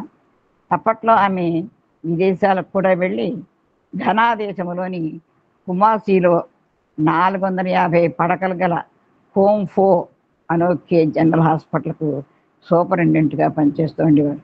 ఆ హాస్పిటల్ పేరు హోమ్ఫో అనోకే జనరల్ హాస్పిటల్. 450 బెడ్స్ అన్నమాట. దానికి సూపరింటెండెంట్ ఆవిడ. అందువలన అంత అత్యుత్తమైన పదవిలో ఉన్నారు ఆవిడ, అత్యున్నతమైన పదవి. అందువల్ల సహజంగానే వైట్ ఫీల్డ్లో 10x10 షెడ్లో నడపబడుతున్న ఈ చిన్న క్లినిక్ యొక్క బాధ్యతలు స్వీకరించడానికి ఆమె తయారుగా లేరు. అంతేకాక ఆమె ఘనాదేశము నుండి ఇంగ్లాండ్ వెళ్ళి అక్కడ ఇంకా పెద్ద పదవులు చేపట్టడానికి ఏర్పాట్లు చేసుకున్నారు. అటువంటి సమయంలో భగవాన్ బాబా వారు ఆహ్వానమును అంగీకరించడానికి ఆమె తయారుగా లేరు.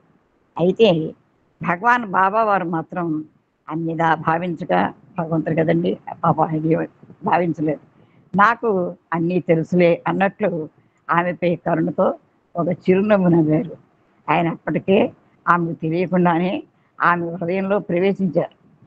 భగవాన్ శ్రీ సత్యసాయి బాబా వారి పూర్వావతారమైన షిరిడి అవతారంలో స్వామి తరచుగా నా భక్తుడు ఎంత దూరంలో ఉన్నా, వేల కొద్ది మైళ్ళ దూరంలో ఉన్నా సరే, నేను సంకల్పించినప్పుడు పిచ్చుక కాలికి దారం కట్టి లాగినట్లు అతన్ని నా దగ్గరకు రప్పించుకుంటాను అని శ్రీశైవతంలో ఆయన స్వామి చెప్పడం చాలాసార్లు విన్నాం అని చెప్తూ ఉండేవారు. డాక్టర్ రాజేశ్వరి విషయంలో సరిగ్గా అలాగే జరిగింది. భగవాన్ బాబా వారు సంకల్పించిన ఆ సమయం ఆసనమైనప్పుడు వైట్ ఫీల్డ్లోని శ్రీ సత్యసాయి హాస్పిటల్ ప్రారంభోత్సవానికి కొన్ని నెలల ముందు ఆమె బృందావనం వచ్చి అక్కడ స్థిరపడ్డారు. వస్తూనే ఆమె మనస్ఫూర్తిగా తన వైద్య సేవలో మునిగిపోయారు. నిజానికి ఆమెకు తెలిసినది నిస్వార్థ సేవాభావం ఒక్కటే. శ్రీ సత్యసాయి హాస్పిటల్లో బాధ్యతలు చేపట్టిన తర్వాత ఆమెలో స్వతహాగా ఉన్న సేవా సంస్థలను నిర్మించే శక్తి పరిపూర్ణంగా వికసించింది. ఆమెకు నాయకత్వ లక్షణాలు, అనుకున్నది సాధించే వరకు పోరాడే స్వభావము పుట్టుకునుండే వచ్చాయి. ఆ కారణంగా ఆమె ఎటువంటి సవాళ్ళనైనా ఎదుర్కోవడానికి తయారుగా ఉండేవారు. అంతేకాకుండా తన లక్ష్య సాధనలో అవరోధములను అధిగమించి ముందుకు పోవడం ఆమెకు చాలా ఇష్టం. భగవాన్ బాబా వారి అనుగ్రహము మరియు మార్గదర్శకత్వంలో ఆమె వైద్య సేవకు పూర్తిగా అంకితమైన కొందరు వైద్యేతర సిబ్బందిని, అంటే డాక్టర్స్, స్టాఫ్, కాంపౌండర్లు, నర్సులు వీళ్ళు అనమాట, సిబ్బందిని కూడగట్టి వారి సహాయంతో ఆ చుట్టుపక్కల గ్రామాల నుండి శ్రీ సత్యసాయి హాస్పిటల్కి వచ్చే గ్రామీణ ప్రజలకు వైద్య సేవలు అందించడం మొదలుపెట్టారు. హాస్పిటల్ నిర్వహణలో అత్యంత స్వల్పమైన విషయాల్లో కూడా ఆమె కనపరిచే శ్రద్ధ ఇతరులకు ఆదర్శప్రాయమైనది. ఆమె దృష్టిలో పరిశుభ్రత, క్లీన్లీనెస్ తర్వాతనే దివ్యత్వం, గాడ్లీనెస్. క్లీన్లీనెస్ ఈజ్ గాడ్లీనెస్ అని మనం చెప్పుకుంటూ ఉంటాం కదా. ముందు పరిశుభ్రత కావాలి, ఆ తర్వాత దివ్యత్వం దానికి వస్తుంది స్థానం. క్లీన్లీనెస్కి గాడ్లీనెస్కి స్థానము. ఆమె తెల్లవారుజామున చాలా తొందరగా స్వీపర్ల కంటే తుడిచేవారు అనమాట. ముందే హాస్పిటల్కి వచ్చి చేతిలో చీపురు కట్ట పట్టుకుని హాస్పిటల్ పరిసరాలు తుడవడం నేను చాలాసార్లు గమనించాను. తనను అమితంగా ప్రేమించే తన తోటి ఉద్యోగులతో ఈ పని చాలా గొప్పది, ఆ పని నీచమైనది అని సేవను విభాగించడం అర్థం లేనిది. ఏ పనైనా స్వామి పని ఉన్నతమైనది, మనం ఇది నీచమైన పని అని మనం చేయకూడదు. కాబట్టి ఈ పని అని హాస్పిటల్లో మలిన వస్త్రములను ఉతికి శుభ్రపరచడం, కత్తి చేతబోని శస్త్రచికిత్స నిర్వహించడం రెండూ కూడా పవిత్రమైన కార్యములే. రెండూ కూడా మనసుకు తృప్తి కలిగించే సేవలే. భగవదర్పితంగా చేసిన ఏ కార్యమైనా సాధకుని కర్మయోగి స్థాయికి చేస్తుంది. ఏ పని చేసినా మనకి తృప్తిగానే ఉంటుంది. రెండు ఒకటే పనులు, ఆ పని చేయాలి, ఈ పని చేయాలి. ఈ పని నాది కాదని మనం కూర్చోకూడదు, ఏ పనైనా మంది. అటువంటి వ్యక్తి భగవద్ అనుగ్రహమే ఊపిరిగా జీవిస్తాడు. భగవంతుని సర్వాంతర్యామిత్వం నందు విశ్వాసం కలిగి కర్తృత్వ భావన మరియు కర్మఫలాశక్తి రెండింటినీ విడిచిపెట్టినప్పుడు నేను చేస్తున్నాను నే కర్తృత్వము, నాకు చేస్తే నాకే లాభం వస్తుందని కర్మఫలాశక్తి, ఆ కర్మ మీద ఫలం నిష్కామ కర్మ చేయాలన్నమాట.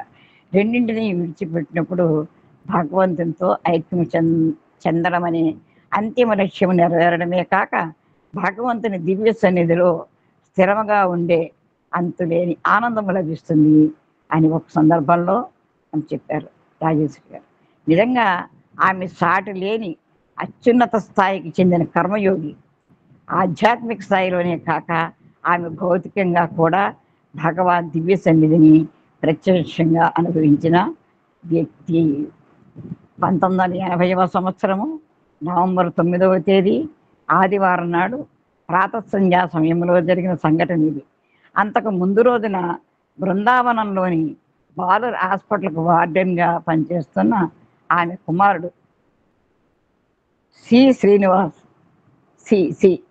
శ్రీనివాస్ పిల్లలందరినీ తీసుకుని ప్రశాంతి నిలయంలో జరుగుతున్న ప్రపంచవ్యాప్త అఖండ భజనలో పాల్గొనడానికి వెళ్ళాడు. ఆ సమయంలో డాక్టర్ రాజేశ్వరి ఆశ్రమంలోని తన ఇంట్లో ఒంటరిగా ఉన్నారు. ఆ రోజున ఆమె తన అలవాటు ప్రకారం తెల్లవారుజామున 3 గంటలకే లేచి కాలకృత్యాలు తీర్చుకున్న తర్వాత సుమారు 4 గంటల ప్రాంతంలో తమ నిత్య పూజ మొదలుపెట్టారు. పూజ మధ్యలో ఉండగా బయట ఎవరో డాక్టరమ్మ అని పిలవడం వినిపించింది. అదేదో తాను అత్యవసరంగా చూడవలసిన కేసు తాలూకు విషయమే ఉంటుందని ఆమె అనుకున్నారు. ఇంతలో మళ్ళీ అదే కంఠం డాక్టరమ్మ అని పిలవడం ఆమెకు వినిపించింది. వెంటనే ఆమె కిటికీలో నుండి బయటికి ఎవరు పిలుస్తున్నారో చూడడానికి ప్రయత్నించింది. కానీ ఆ చీకట్లో ఆమెకు ఎవరూ కనపడలేదు. ఇంతలో మూడోసారి కూడా అదే పిలుపు వినిపించేటప్పటికీ ఆమె తలుపు తెరిచి చూశారు. అక్కడ ఆమెకు కనపడిన దృశ్యము ఆమెకు షాకులా తగిలి హృదయమున ఆనందంలో నింపివేసింది. అక్కడ భగవాన్ శ్రీ సత్యసాయి బాబా వారు ప్రత్యక్షంగా నిల్చుని ఉన్నారు.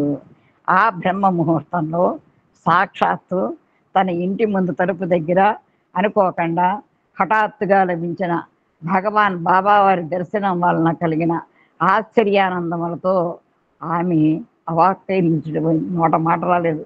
మరి అంతే కదా, భగవంతుడు ప్రత్యక్షమైతే. భగవాన్ బాబా వారు ఆ నిశ్శబ్దతకు స్వస్తి పలుకుతూ పూజ చేస్తున్నావా అని మృదు మధుర స్వరంతో ప్రశ్నించారు. ఆమె పాద నమస్కారం చేసుకుందామని కిందకు వంగినప్పుడు నమస్కారం చేసుకో అని ప్రేమగా ఆప్యాయంగా చెప్పారు. మనకి కూడా ఎన్నోసార్లు ఇంత ప్రేమగా పాద నమస్కారం ఇచ్చారండి స్వామి చేసుకోమని. డాక్టర్ రాజేశ్వరి స్వామికి పాద నమస్కారం చేసుకుని తర్వాత ఒక్క క్షణం పాటు ఆనందంతో కన్నులు మూసుకొని కృతజ్ఞతాపూర్వకంగా స్వామి అని పిలిచారు. ఆమె కన్నులు తెరిచేటప్పటికీ స్వామి అక్కడి నుండి అదృశ్యమయ్యారు. ఆమె నెమ్మదిగా ఆ దివ్యానుభూతి నుండి తేరుకొని డ్రాయింగ్ రూమ్ ద్వారా తన పూజ గదిలోనికి పెడుతుండగా తన ముఖమంతా విభూది జల్లపడి ఉండడం అద్దంలో ఆమెకు కనిపించింది. ఆ రోజు ఉదయం ప్రశాంతి నిలయంలో ప్రపంచవ్యాప్త అఖండనామ సంకేతం జరుగుతుండగా శ్రీనివాసు మందిరం యొక్క వరండాలో కూర్చుని ఉన్నాడు. సుమారు 6:30 గంటల ప్రాంతంలో భగవాన్ బాబా వారు అతనిని లోపలికి పిలిచారు. ఆయన చిన్న పిల్లవాని వలె ఆనందంతో ముఖంపై చిరునవ్వు చిందులాడుతుండగా నేను బృందావనం వెళ్ళి మీ అమ్మను చూసి వచ్చాను అని శ్రీనివాస్తో చెప్పారు. డాక్టర్ రాజేశ్వరి శ్రీ సత్యసాయి హాస్పిటల్లో భగవాన్ శ్రీ సత్యసాయి బాబా వారి అనుగ్రహములకు నిదర్శనంగా అద్భుతమైన వ్యాధి నివారణ జరిగిన ఎన్నో కేసులు మృత్యుముఖంలో నుండి అందరినో రక్షింపబడ్డం ప్రత్యక్షంగా చూశారు. అయితే వీటన్నింటికంటే ఆశ్చర్యకరమైనది చదవగలవా? నేను చదవను ఒక పేజీ. చదవమంటే చదువుతాను. ఒప్పుకుంటా నీకు? ఉంది. నా వాయిస్ రావట్లేదు సరిగ్గా ఉంది. నువ్వు చదువుతుంటే నాకు బాధేస్తుంది. అది వాయిస్ సరిగ్గా రావట్లేదా? చాలా బాగా వస్తుంది. భలేదాని. మరి భగవాన్ బాబా తన దివ్యాకర్షణ శక్తిచే ప్రపంచం అంతటి నుండి ఎందరో మేధావులైన వైద్య నిపుణులను ఆకర్షించి వారిని తమ ఉచిత వైద్య సేవా కార్యక్రమంలో అత్యంత సమర్థవంతమైన ఉపకరణములుగా తీర్చిదిద్దడం. వారిలో కొందరు ప్రశాంతి నిలయము మరియు వైట్ ఫీల్డ్లో గల శ్రీ సత్యసాయి హాస్పిటల్స్లో పూర్తిస్థాయి ఫుల్ టైం ఫిజిషియన్లు అంటే మీకు అందరికీ తెలిసి ఇప్పుడంతా అందరికీ వైద్య గురించి మాకంటే మీకే బాగా తెలిసిపోయిందండి. ఫిజిషియన్స్ అంటే మామూలు శారీరకంగా పరీక్ష చేసి మందులు ఇచ్చేవాళ్ళు, సర్జన్లు అంటే కోత కోసేవాళ్ళు, అంతే. ఆపరేషన్ చేసేవాళ్ళు అన్నమాట. కోతలు అంటే ఆపరేషన్లు. మరికొందరు అప్పుడప్పుడు వచ్చి కొంతకాలం సేవ చేసి తమ దేశాలకు వెళ్తున్నారు. మరి విజిటింగ్ డాక్టర్స్ ఉంటారు వెళ్ళి. ఇక్కడ ఒక చిన్న విషయం చెప్పచ్చండి. మా వారు సూపర్ స్పెషాలిటీ హాస్పిటల్లో మెడికల్ క్యాంప్స్కి ప్రశాంతి నిలయము ఇక్కడ వెళ్ళేవారు. ఈ సూపర్ స్పెషాలిటీ హాస్పిటల్లో విజిటింగ్ డాక్టర్స్ కింద కొంతమందిని సెలెక్ట్ చేసుకొని స్క్రీనింగ్ టెస్టులకి ఎంపిక చేసుకునేవారు. మా వారు స్క్రీనింగ్ టెస్ట్కి వెళ్ళేవారు. అది ఎక్కువ ఉండదు, 5 రోజులు 6 రోజులు ఉంటుంది అన్నమాట. ఆ స్క్రీనింగ్ టెస్ట్కి వెళ్ళి వాళ్ళకి స్క్రీనింగ్ టెస్ట్ చేసి, అంటే స్క్రీనింగ్ ఏంటంటే వీళ్ళు హార్ట్ పేషెంట్లా కాదా, హార్ట్ పేషెంట్ అయితే లోపలికి పంపించడం, హార్ట్ పేషెంట్ అందరూ కూడా నాకు గుండె నొప్పి, నాకు కడుపులో నొప్పి, నాకు గ్యాస్ట్రిక్ పెయిన్, నాకు అయితే గుండె ప్రతి వాళ్ళు కుడిపక్క చూపించే గుండెల్లో పనివాళ్ళే అలా వచ్చేసేవాళ్ళే. వీళ్ళు ఏం చేస్తారంటే స్క్రీన్ టెస్ట్ చేసి లోపలికి పంపిస్తూ ఉంటారు. అటువంటి అద్భుతమైన సేవ స్వామి వారికి అందివ్వడమే కాకుండా స్వామి పక్కన కూర్చుని అనుగ్రహం కలిగించడమే కాకుండా స్వామి వెళ్ళిన 2 సంవత్సరాలకి అదే ఏప్రిల్ నెలలో స్వామివారిలో 13 ఐక్యమయ్యారండి ధన్యజీవి వారు కూడా. వారందరినీ గురించి అధ్యాయంలో వివరించడం మాట అటుంచి వారందరి పేర్లను ఇక్కడ ఉదాహరించడం కూడా కష్టమే. అయితే వైట్ ఫీల్డ్ హాస్పిటల్కి సంబంధించి doctor C V Hegde, doctor Balasubramanian, doctor Narasappa, doctor Sarojamma మరియు డాక్టర్ ప్రభ అందించే అంకిత భావంతో కూడిన సేవలను గురించి ప్రత్యేకంగా చెప్పుకోవాల్సి ఉంటుంది. 1983వ సంవత్సరంలో వైట్ ఫీల్డ్లోని శ్రీ సత్యసాయి హాస్పిటల్లో ప్రవేశించిన డాక్టర్ సావిత్రి అవిశ్రామంగా నిస్వార్థ సేవకు అంకితమైన గొప్ప డాక్టర్గా పేరు పొందారు. అకుంఠిత సేవాభావంతో పనిచేసే ఆ వైద్యులలో ప్రతి ఒక్కరి వీరోచిత గాథ ఒక విస్తృతమైన గ్రంథం మనకు సరిపడినంత ఉన్నది. భగవాన్ శ్రీ సత్యసాయి బాబా వారి దివ్యాశీస్సులతో అటువంటి నిస్వార్థ సేవా తత్పరుల సంఖ్య దినదినాభివృద్ధికి చెందుగాక. వైట్ ఫీల్డ్లోని శ్రీ సత్యసాయి హాస్పిటల్ ప్రారంభపడిన కొద్ది కాలంలోనే ఒక గొప్ప ప్రసూతి వైద్యాలయముగా పేరు ప్రతిష్టలు గుర్తింపు పొందింది. క్రమంగా ప్రాథమిక ఆరోగ్య పరిరక్షణకు సంబంధించి సమస్త సదుపాయములు కలిగిన ఒక అద్వితీయమైన వైద్య కేంద్రంగా రూపుదిద్దుకున్నది. 1980వ సంవత్సరం నవంబర్ నెలలో ఈ హాస్పిటల్లో సాధారణమైన అన్ని రకాల శస్త్రచికిత్సలు నిర్వహించేటందుకే ఒక ఆపరేషన్ థియేటర్ కూడా ప్రారంభించబడింది. ఈ హాస్పిటల్ అభివృద్ధి చరిత్రలో ఒక మైలురాయి. అయిపోయింది, చదివేసి చేస్తాం. ఆధునిక యుగంలో వైద్య వృత్తికి మొట్టమొదటిగా కొన్ని లక్ష్యములంటూ ఏర్పరిచిన వ్యక్తి సర్ విలియం ఓస్లర్. వ్యాధి నిరోధము, బాధ నివారణ మరియు రోగులకు స్వస్థత చేకూర్చుట ఇదే మా పని అని ఆయన ఈ సందర్భంగా నొక్కి వక్కాణించారు. అలాగే సుప్రసిద్ధ వైద్యుడు గాలెన్ వైద్య వృత్తిలోని అత్యంత ప్రధానమైన మరియు శక్తివంతమైన పద్ధతిని నిర్వచిస్తూ నా పని మందులు ఇవ్వడం వరకు మాత్రమే, ఆ తర్వాత భగవంతుడే ఆ రోగి వ్యాధిని ఏం చేస్తాడు అని ప్రకటించారు. వైద్య వృత్తిలో హలో ఇక్కడ మాట చెప్తుంటాను, విభూతి పంపడం వరకు నా పని, అది ఏం చేస్తుందో నాకు తెలియదు. ఇవ్వటం నా పని మాత్రం ఇవ్వటం వరకే. ఆ తర్వాత వాళ్ళ విశ్వాసము మీ పంపే విభూతి మీద వాళ్ళ విశ్వాసాన్ని బట్టి ఉంటుంది. అంతే, మీరు పంపడం మీ పని, వైద్యం చేయడం మా పని, తర్వాత దైవానుగ్రహం మీద ఆధారపడి ఉంటుంది. ఆ దైవం మాకు ఉండే నమ్మకం మీద నిజంగా గ్రేట్ యూఆర్ గ్రేట్.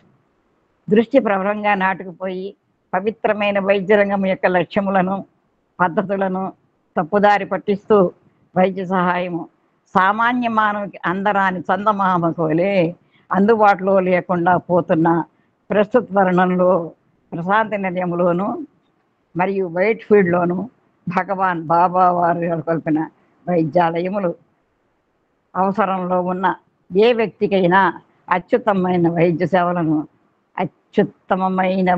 సేవలను మనకు పెట్టుకోవాల్సింది ఉచితంగా అందిస్తున్నాయి.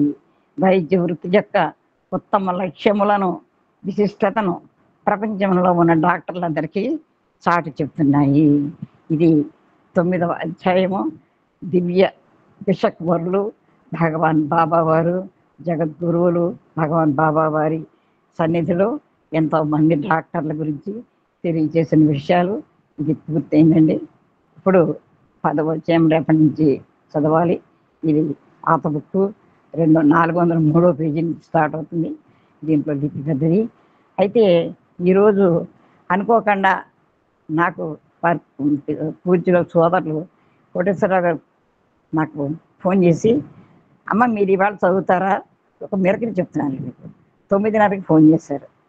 మేము కొత్తగా షిఫ్ట్ అయ్యాం కోవూరు. ఈ బుక్స్ అన్నీ ఎక్కడ పెట్టేశారో తెలియదు, అన్నీ కనపట్లేదు. ఆయనతో ఎస్ అనేసాను. మనం ఎస్ అనాలి, లేకపోతే మళ్ళీ అనుగ్రహం మనకి రాదు.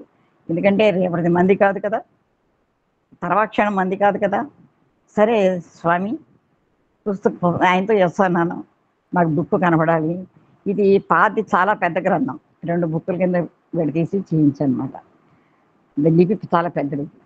బుక్ కనపడాలి స్వామి అని మా కేటేకర్ని పిలిచాను. ఇందులో ఒక బైండ్ బుక్ ఉంటుంది. ఆ పుస్తకాలు చాలా పడేసి ఉన్నాయి, ఇంకా సర్దలేదు. ఒక ఒక బుక్ ఉంటుంది, సత్యం శివం సుందరం బుక్. ఆవిడ తెలుగు రాదు, హిందీ. సత్యం శివం సుందరం బుక్ అని బుక్ అడిగితే అద్భుతమైన మెరకలు అండి. సరిగ్గా అదే బుక్ తీసుకొచ్చి ఈ బుక్ ఏదని అడిగింది. అదే బుక్ నాకు ఇవాళ అందించండి. స్వామికి అంతా రుణపడి ఉంటానో నేను చెప్పలేను. ఈ వైద్య వృత్తిలో స్వామి ఎన్నో ఎన్నో ఎన్నో అనుభవాలు స్వామి నాకు కల్పించారు. మా సోదరు నన్ను చదవలేవా అని అడిగారు. చదవలేవా అని అడిగితే ఇంకొంచెం గట్టిగా వచ్చేసింది వాయిస్. చదవలేకపోవడం అనేది లేదండి. మనసు ఆనందంగా ఉంటే దేహం ఎలా ఉన్నా నాకు దేహంతో పని లేదు. ఈ దేహం నాది కాదు కాబట్టి అందుకని మనసు ప్రశాంతంగా ఉంటే ఏదైనా సాధించగలం. అందుకని నేను ఆయనకి అప్పగించలేదు. కొంచెం స్వార్థం కూడా కావచ్చు. నేను చదివేశాను, చదివేం చదవాల. స్వామి నేను ఒక పీసును మాత్రమే, ఆ కరెంట్ అంతా స్వామి పలికించారు. స్వామి ఒక్క చిన్న మెరుకలు చెప్తానండి. ఇందాక మరి హాస్పిటల్లో శస్త్రచికిత్సలు అవి అన్నట్లుగా నాకు హార్ట్ అటాక్ రావడం జరిగింది. ఎలక్ట్రా హాస్పిటల్, ఎమర్జెన్సీ హాస్పిటల్, ఎప్పుడో అప్పుడే 25 years బ్యాక్. అందులోకి వెళ్ళిన వాళ్ళు ఇంక తిరిగి రారనమాట. క్వశ్చన్ చేసేవాళ్ళు ఉండరు. లాస్ట్ స్టేజ్లో డాక్టర్లు అంతా అక్కడ పంపించేస్తారు. అటో ఇటో, అటైతే ఇంటికి తీసుకెళ్తారు, ఇటు అయితే అక్కడ తీసుకుపోతారు. అక్కడ చేర్పించడం జరిగింది. రాత్రి చేర్పించారు, అన్కాన్షియస్లో ఉన్నాను. స్వామి నా పక్కని కూర్చొని ఉన్నట్టు అది తెలియట్లేదు. తెల్లవారుజాము 4 గంటలకి మా అమ్మాయి ఇచ్చి స్వామి దానికి హాస్పిటల్లోకి వచ్చినట్టుగా, ఆ ఇంటెన్సివ్ కేర్ యూనిట్లోకి వచ్చినట్లుగా దానికి కనపడింది. కనపడితే అమ్మ స్వామి వచ్చారు, లేండి. లేచి నేను చెప్పిన మాట ఏంటంటే, స్వామి రావడం ఏంటమ్మా, అసలు నా దగ్గర నుంచి వెళ్ళలేదు కదా, ఇక్కడే కూర్చొని ఉన్నారు కదా అని తెలియచేయడం. స్వామి ఆ విధంగా మళ్ళీ బహుశా ఈ ఎస్బీలో ఇలా చదవడానికి నన్ను అలా ఉంచారేమో, ఇలా నా న్యూస్ మీతో పంచుకుందుకే ఇలా ఉంచారేమో అని అనిపిస్తుందండి. ఇటువంటి అద్భుతమైన అనుగ్రహాన్ని కలిగించిన స్వామికి మరొక్కసారి శిరస్సు వంచి పాదాభివందనములు ప్రభుత్వం తెలియజేసుకుంటూ, మా ఆత్మీయ సోదరులు నాకు ఇటువంటి అద్భుతమైన అవకాశం కలిగించినటువంటి పూజ్యులు శ్రీ మల్లె లక్ష్మీనారాయణ గారి దంపతులకి శిరస్సు వంచి పాదాభివందనాలు తెలియజేసుకుంటూ, శ్రీ పేసపాటి కోటేశ్వరరావు గారికి, చాలా శ్రద్ధగా నిర్వహిస్తున్నటువంటి శ్రీ పార్థసారథి గారికి, పద్మాభజనకు హృదయపూర్వక నమస్సుమాంజలి తెలియజేసుకుంటూ, ఇంతవరకు ఓపికగా విన్న శ్రోతలందరికీ, ఆత్మీయ సాయి సోదర సోదరిమణులందరికీ ప్రేమపూర్వక హృదయపూర్వక సాయిరాం. జై సాయిరాం. ఓం శ్రీ సాయిరాం. ఓం శాంతి శాంతి శాంతి.